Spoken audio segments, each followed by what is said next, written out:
जन्म और मृत्यु के बीच के इस अंतर को समझना जरूरी है। इस मर्म को समझकर, इस मर्म को पहचान कर, जानकर, परख कर ही जीवन में आते हुए उतार चढ़ावों को संतुलित और समन्वित किया जा सकता है। उनमें होते हुए बदलावों के साथ स्वयं को ढाला जा सकता है। जब तक ऐसा नहीं होता, जब तक ये प्रयास नहीं होते, तब तक इसी प्रकार से हमारे अंतर्मन में अनावश्यक लोभ उत्पन्न होता रहेगा, अनावश्यक लालच उत्पन्न होता रहेगा और इसी अज्ञान के वशीभूत होने की स्थिति के कारण ही हम अधिकांश लोग पाप कर्मों में संलिप्त होते रहते हैं,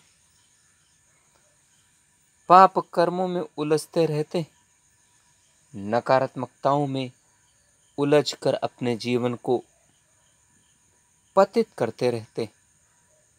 परंतु यह भी सोचना जरूरी है कि यदि जन्म लेकर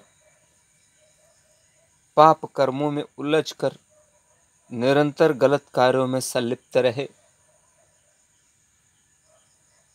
और दुनिया से चले गए, तो इस जीवन का क्या लाभ होगा? फिर तो जन्म का कोई महत्व ही नहीं निकलेगा। और यदि जन्म का कोई महत्व नहीं निकला, तो जन्म लेने का लाभ ही क्या हुआ? इसलिए खुद के अंदर वह सामर्थ्य को पैदा करना आवश्यक है, अपने अंदर वह समझ पैदा हो जाए। अनावश्यक जो लोभ और लालच हमें क्षण प्रति क्षण छलता रहता है और जिसके छलावे के कारण हम दिन रात खुद की बिना जांच किए, परख किए, खुद के क्रियाकलापों को समझे बिना निरंतर पतन की राह पर बढ़ते ही चले जाते हैं। और केवल इसलिए कि हम अपनी भौतिकता की चकाचौंध में उलझी हुई इन आंखों को पहचान नहीं पा रहे।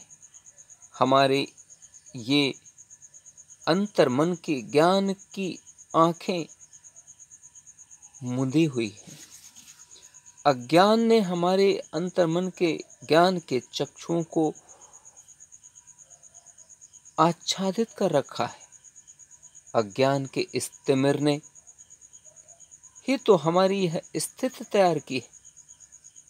कम से कम हम इस बात को तो जाने, कम से कम हम इस बात को तो पहचाने, कम से कम हम इस मर्म को तो समझें कि जिस लोभ और लालच को लेकर सब कुछ अपना जान और मानकर बराबर पाप कर्मों में आगे बढ़ते चले जा रहे हैं, क्या वे जो भी एकत्रित किए हुए स्रोत हैं, वे जीवन भर हमारे साथ रहकर हमारे साथ चले भी जाएंगे? मृत्यु के बाद क्या हम उन सभी स्रोतों को अपने साथ लेकर जाएंगे? सामान्य तौर पर व्यक्ति ऐसा सोचने में, समझने में, विचार करने में असमर्थ होता है। अज्ञान की यह परिस्थिति व्यक्ति को सोचने के लिए अवसर ही कहाँ देती है। और इसलिए सोचे समझे बिना सब कुछ को अपनी जागीर मान बैठने के कारण हम अधिकांश लोग पाप कर्म करते ही चले जाते हैं। इसलिए इस अवसर पर, इस क्षण पर यह स्पष्ट होना बहुत जरूरी है कि जिस धन, जिस संपत्ति, जिस कीर्त पद आदि के लिए हम गलत राहें अपना रहे हैं और जिनके सहारे पर हम इन सभी चीज़ों को पाने के लिए प्रयासरत हैं, कितने ये अपने हैं और कब तक अपने हैं और इनका क्या परिणाम होगा। जो भी परिणाम होगा उन्हें हमें हर कीमत पर स्वीकारना होगा। ये सब समझने के लिए ही तो इन ज्ञान की चर्चाओं को, ज्ञान की वार्ताओं को आगे बढ़ाया जाता है।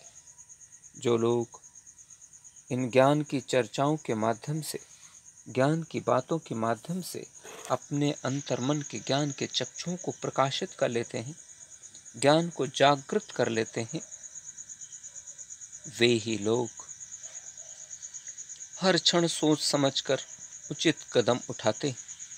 सही कदम उठाकर चुन चुन कर वे सकारात्मकताओं को ही अपने जीवन में समाहित करते, अच्छे कार्यों को ही अपने जीवन में समाहित करते, सत्य को ही अपने जीवन में समाहित करते, सत्कार्यों को, सद्गुणों को, सद्राहों को, सदचरित्रों को स्वीकार करते, ईमानदारी, मानवता, शांति, अहिंसा आदि जैसी सद्राहों को, महान गतिविधियों को अपने जीवन में समाहित करके उनके अनुरूप ही अपने जीवन को आगे बढ़ाते। तभी तो वे अनेकों प्रकार के पाप कर्मों से बच जाते, अनेकों प्रकार के नकारात्मक क्रियाकलापों से बच जाते, अनेकों प्रकार के जटिल समस्याओं के रूपों से बच जाते हैं। यही लाभ है, यही महत्व है इन ज्ञान से भरी हुई चर्चाओं का, ज्ञान से भरी हुई वार्ताओं का। ऐसी चर्चाएं, ऐसी वार्ताएं जो सत्य और असत्य के बीच में भेद को नष्ट कर दें, समझना आसान कर दें, भौतिकता की चकाचौंध के वशीभूत होकर हो रहे क्रियाकलापों को सत्मार्ग से विभेदित करके सब कुछ स्पष्ट रखते, अंतर्मन में सब कुछ स्पष्ट हो जाए, सब कुछ समझ में आ जाए और उसी के अनुरूप अपने जीवन को चलाने लगे, तो फिर इन सभी ज्ञान वार्ताओं का, ज्ञान की चर्चाओं का उद्देश्य भी पूरा हो जाएगा।